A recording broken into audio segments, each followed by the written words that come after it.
indigenous technology. Mention was made here of Sindoor. We are really proud of it, not for necessarily what people perceive, that how much of an indigenous content was there. We are proud of it, that some of the best systems that worked, whether it was our BrahMos systems, whether it was our integrated air control and command systems, whether it was our radars, whether it was the whole this of it that was being done at the battlefield surveillance about the position out there.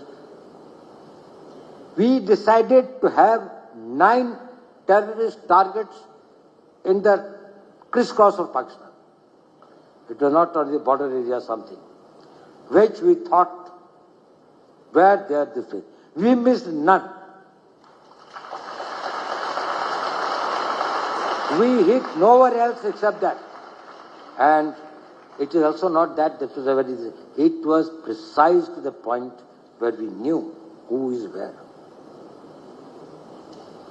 Entire operation was started at 5 minutes past 1 and was over at 28 minutes past 1. 23 minutes.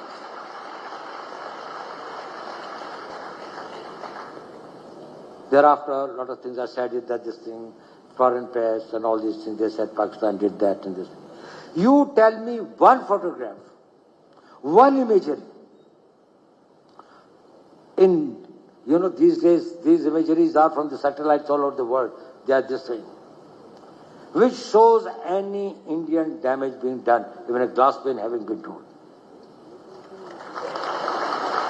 I don't know, only our forces will be knowing what's happening in this thing, but I am just telling, they brought out photographs, they wrote this thing, the New York Times put it this thing, put out very this thing. Only imagery, they said 13 air bases of Pakistan now and now, before 10th May and after 10th May.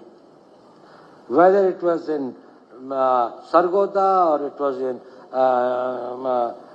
Rahim Yar Khan or it was in Chaklala or it was in Rawalpindi, any of the places that there are 13 important air bases, including the Bellary where they have got the AVAX, the control systems. Now, I'm not telling any of this thing. I'm only telling what the foreign media, on the basis of the imageries, have put the images and others. So we are very able to achieve it. We are capable of doing that.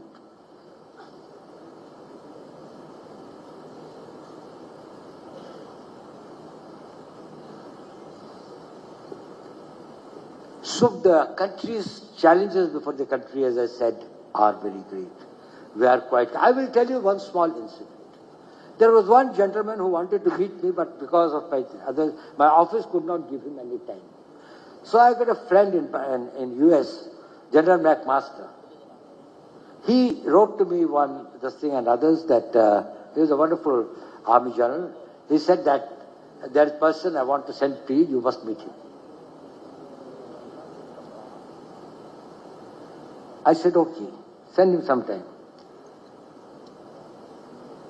So he came, he told me. I said, how do you know General McMaster? He said, I provide some services to the American Defense Forces. I said, what's your background? And then he told me something about his district. When I learned that he was a person who was the founder and CEO of Rhombus, he was providing on the basis, he started it, on the basis of the open information about the position of the satellites and what they were taking the imageries and some of these things, the entire forecasting model for next 24 hours for Pakistan, for American Army. Then the American Army started supplementing it with their own data. And he became extremely this thing, and this Rhombus Corporation became one of the very, very powerful organizations with very high technology, using AI, using particle systems, and multiple of other technologies and others. Then I asked him, I said, okay, look at with much greater, where we will have to get much greater focus. It is important because our needs are multiple and diverse. But every nation has got some core needs. And first need is survival.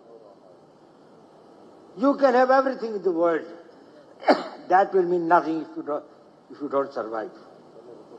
And we are in the business of saying that even if I perish, the country survives. If you become the technology warriors, you may perish, your technology must survive, the nation may survive. The debt that we owe to our ancestors, we are able to avenge our history. Indeed, we need an ecosystem of technology, high resources, infrastructure. But what we need most are the men like you. You must have heard many stories. There was a young scientist in Cambridge, young boy. In the Second World War, do you know who changed the history of the Second World War?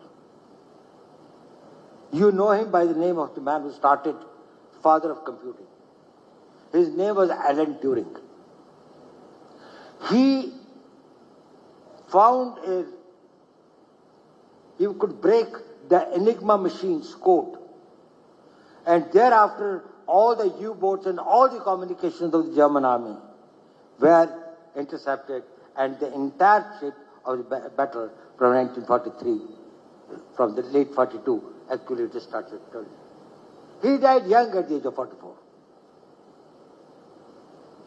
Very few of you know that he was a spy. He was an intelligence man working for the MI6.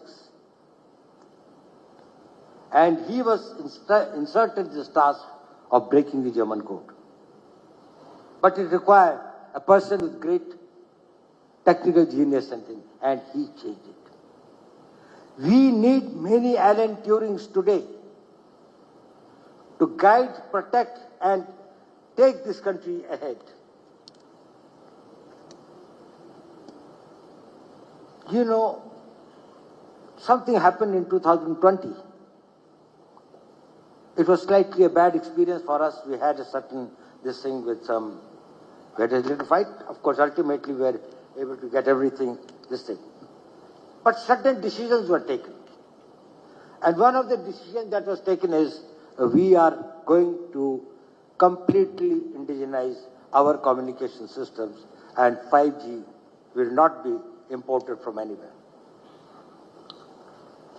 It is necessary for our data protection, it is necessary for our communications, it was necessary for many security needs.